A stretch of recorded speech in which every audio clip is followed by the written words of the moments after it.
यार आप देख रहे हैं पब्लिक दस्तक। साथियों वीडियो देखिए, वीडियो को अच्छा लगे तो लाइक कीजिए, लाइक के बाद हाइप कीजिए और वीडियो को शेयर कीजिए, चैनल को सब्सक्राइब कीजिए, ज़्यादा से ज़्यादा शेयर कीजिए। ये हमारे संगठन के कार्यकर्ता है यशस्वी सिद्धि आजी माजी बहुउद्देशीय वेलफेयर एसोसिएशन। ये संगठन निर्माण हुआ है, रजिस्टर हुआ है। ये कब हुआ है रजिस्टर्ड? ये 2024 बाद इस संगठन की शाखा 19 महाराष्ट्र में 19 राज्य में है और हम बाकी भी लोगों को नियुक्ति पत्र देना बाकी है। वो भी लोग यहाँ से आने वाले हैं और आखिर ऑल इंडिया से लोग आते हैं महारेजिमेंट के यहाँ पर, और महारेजिमेंट की मानवंदन यहाँ पर होने वाले हैं। मैं इनका परिचय कर देता हूँ। ये हैं हमारे अध्यक्ष प्रदीप गायकवाड़ सर, ये हमारे राज्य अध्यक्ष है।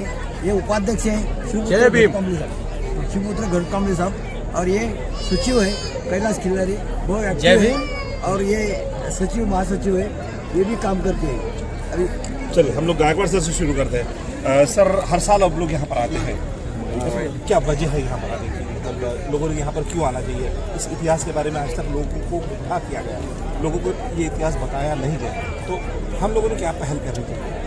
आपने जो एक वर्ड निकाला अभी कि हम लोगों को गुमराह कर रहे हैं, तो यही बात है, इसीलिए हम यहाँ पे आ रहे हैं। हमारा जो इस भीमा कोरेगांव का संबंध है वो एक माँ बेटे के तरह है, क्योंकि हमारा नामकरण भीमा कोरेगांव और महार रेजिमेंट के नाम से ही हुआ है। तो इसलिए हमारा जो संबंध है माँ बेटे के जैसा है, और इसलिए हम यहाँ पे उनको याद करने के लिए और उनको उनकी जो भावना को, और जो यहाँ पे जो उन्होंने क्रांति करके लाई है, जो ये क्रांति की उन्होंने यहाँ पे सभी एससी ओबीसी और सभी लोग यहाँ पे थे उस लड़ाई के दौरान। ज़्यादातर महार थे, राजपूत भी थे, मराठा भी थे और मुस्लिम भी उस युद्ध में थे, लेकिन सबसे ज़्यादा महार लोग थे। और महार लोगों का जो ये इतिहास है, ये अन्याय के ऊपर न्याय का एक इतिहास है। और ये इतिहास को अगर हम जिंदा नहीं रखेंगे, जैसा बाबा साहब कहते हैं कि अगर जो अपना इतिहास जिंदा नहीं रख सकते हैं तो अपना नया इतिहास नहीं बना सकते। इस भावना को लेकर हमने इस संगठन की स्थापना की है। महार रेजिमेंट की कुछ समस्याएं हैं, ऊपर पे हमने काम करना शुरू किया है। उसमें से ये समस्या को हल करने के लिए हमने बहुत सारी शाखा के बारे में, अभी हमारे जो मार्गदर्शक है वसंत मस्के साहब, उन्होंने आपको पता ही दिया है कि हमारे 19 राज्यों में शाखा, 10 राज्य में अधिकृत शाखा है और 19 राज्य में हमारा उसके ऊपर अभी हम उनको काम चल रहा है। और वो थोड़े ही दिन में 2-3 महीने के अंदर उनका भी वो अधिकृत शाखा हमारी वहाँ पे बन जाएगी। तो ये हमारा काम है, महार रेजिमेंट के ऊपर काम करना। साथ ही हमारा जो अभी अपने जो समाज के SC OBC भी शामिल है, उनके ऊपर भी हमारा काम है, एजुकेशन के ऊपर भी काम करना। तो महार रेजिमेंट की स्थापना कब हुई, कैसे हुई और किस तरह से? जी, महार रेजिमेंट क्या है, भीमा कोरेगांव का सच, और महार रेजिमेंट और भीमा कोरेगांव का क्या रिश्ता है। डॉक्टर बाबा साहब अम्बेडकर ने 1930, 31 और 32 की जो गोलमेज परिषद हुई थी, उसमें अंग्रेजों को बताया था कि हमारा जो समाज है ये मार्शल है, लड़वैया है। और आपके ब्रिटिश अधिकारियों ने ही 13 दिसंबर 1824 को भीमा नदी के किनारे 75 फुट ऊंचा शौर्य स्तंभ बनाया था। और उसके ऊपर 1 जनवरी 1818 का जो रण संग्राम हुआ, और उसमें 500 शूरवीर महार वीरों ने 28,000 परास्त किया था। और उसके उपलक्ष्य में ब्रिटिशों ने महारों के सम्मान के लिए ये शौर्य स्तंभ बनाया। और इस शौर्य स्तंभ के ऊपर 22 महारों के नाम खुदे हुए हैं और 3 महार है वो जो जख्मी हुए थे। इस लड़ाई में मराठा समाज था, मराठा के 16 जवान थे, 8 राजपूत थे और कुछ यहूदी भी थे। मैं हमारे यशस्वी सिद्धि आजी माजी सैनिक बहुउद्देशीय वेलफेयर एसोसिएशन से सभी बहुजन समाज को ये बताना चाहता हूँ कि जो 18 से 18 का जो युद्ध हुआ, उसमें अंग्रेज का अमल था भारत के ऊपर, जो कि 1813 का जो चार्टर एक्ट था उस चार्टर एक्ट के अमल में पेशवाई का जो अन्याय अत्याचार है बहुजनों के ऊपर, दलितों के ऊपर ज्यादा था। तो ये जो 500 महार है ब्रिटिश ईस्ट इंडिया कंपनी में थे। जब किसी का आत्मसम्मान दुखता है तो सामने वाले की संख्या नहीं देखी जाती, खुद का साहस दिखाना पड़ता है। जो 500 शूरवीर महारों ने ईस्ट इंडिया कंपनी के ब्रिटिश आर्मी में रहकर उनको जो मौका मिला और उस मौके का फायदा उठाते हुए उन्होंने पेशवाई को परास्त किया, इसलिए ये स्तंभ ब्रिटिश अधिकारियों ने बनाया। और बाबा साहब ने इसी स्तंभ का हवाला देते हुए गोलमेज परिषद में ये संदर्भ और महार रेजिमेंट की स्थापना करने में उनको एक स्टेटमेंट दिया और वहाँ पे उनकी मांग की। इसी की मांग को लेकर ब्रिटिश अधिकारी ने इस मांग को मान्यते हुए 1 अक्टूबर 1941 को कर्नाटक में बेलगांव नानावड़ी इस गांव में पहली महार रेजिमेंट की बटालियन स्थापना हो गई। उसके बाद दूसरी महार बटालियन ये 1 जून 1942 को, उसी प्रकार तीसरी महार बटालियन 1943 की हो गई। और इसी प्रकार आज महार रेजिमेंट की टोटल 22 बटालियन है, 3 RR राष्ट्रीय राइफल है और 3 टी बटालियन है। ये पूरे भारतीय सेना में कार्यरत है।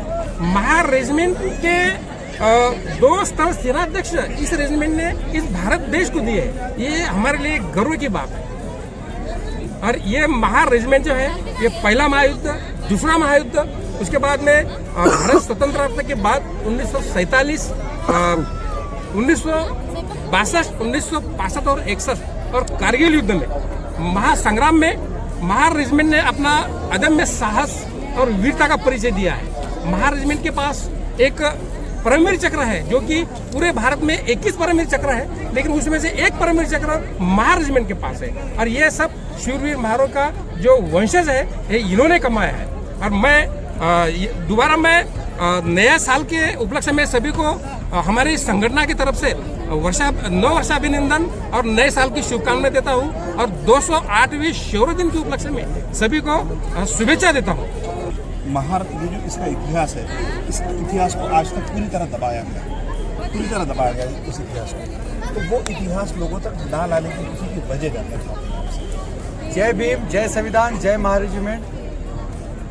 डॉक्टर बाबा साहब अम्बेडकर ने जो महार रेजिमेंट का गठन करते समय महार ये मार्शल कौम थी, इसके दाखिले अंग्रेजों को ब्रिटिश इंडिया कंपनी के माध्यम से जो सैन्य भर्ती होती थी उसको रुकवाया गया था।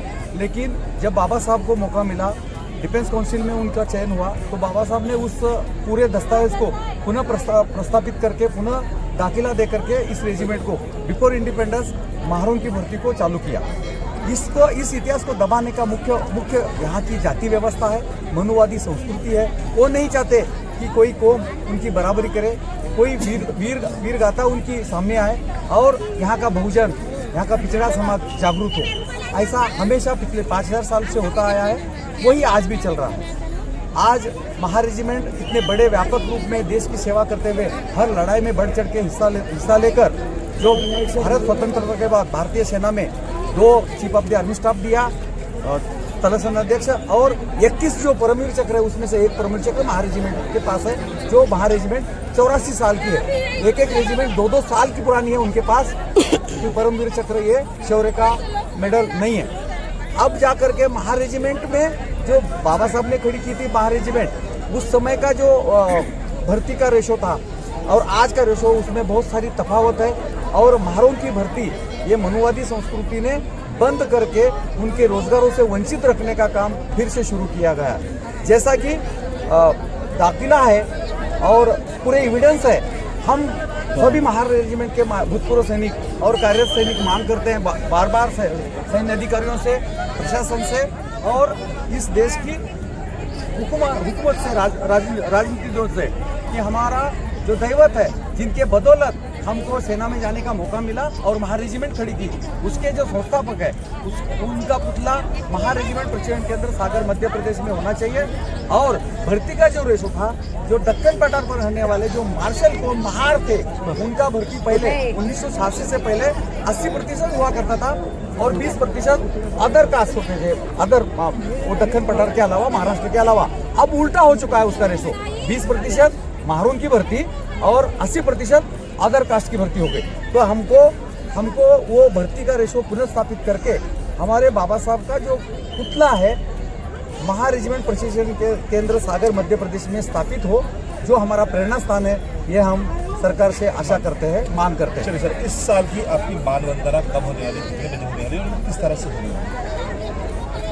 सर, इस साल की जो मानवंदना है कि हम कल 1 जनवरी 2026 को सवेरे 9 बजे से लेके 9:30 बजे तक ये महा रेजिमेंट के महाराष्ट्र के पूरे जिलों के जो सैनिक हैं, सभी संगठन, जितने भी महा रेजिमेंट के संगठन है महाराष्ट्र के, सभी यहाँ 9 बजे आएंगे। 9 बजे से लेके 9:30 कुल करीब 700-800 या 1000 तक सैनिक हो सकते हैं। अभी यहाँ तक कुछ सैनिक पहुंचे हैं और रात में कुछ पहुंच जाएंगे और सवेरे तक यहाँ तक की 700-800 या 1000 तक की संख्या हो जाएगी। मार्शल कहाँ से निकलेगा?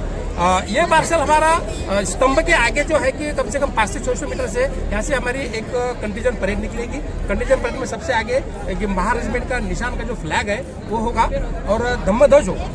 इसी प्रकार से हमारा कंटीजेंट यहाँ पे आएगा और 9 बजे यहाँ पे सभी प्रशासकीय अधिकारी, पार्टी राष्ट्रीय ध्वज उसके साथ में होगा, पार्टी कमिश्नर है, जिलाधिकारी पुणे है और उसके बाद में सामाजिक न्याय विभाग के सचिव हर्षदीप कांबळे साहब है और पुलिस डिपार्टमेंट के तरफ से सीपी साहब है, डीसीपी साहब है। ये सभी अधिकारी साहबान हमारे यश सिद्धि आजीबाजी सैनिक बौद्धिक वेलफेयर एसोसिएशन और पूरे महा रेजिमेंट के सैनिकों के साथ भीमा पुरेगा शौर्य स्तंभ को गौरव के साथ सलामी करेंगे। और एक लास्ट में बात बताना चाहूँगा, जो कि इस लड़ाई के बारे में कुछ गुमराह किया जाता है।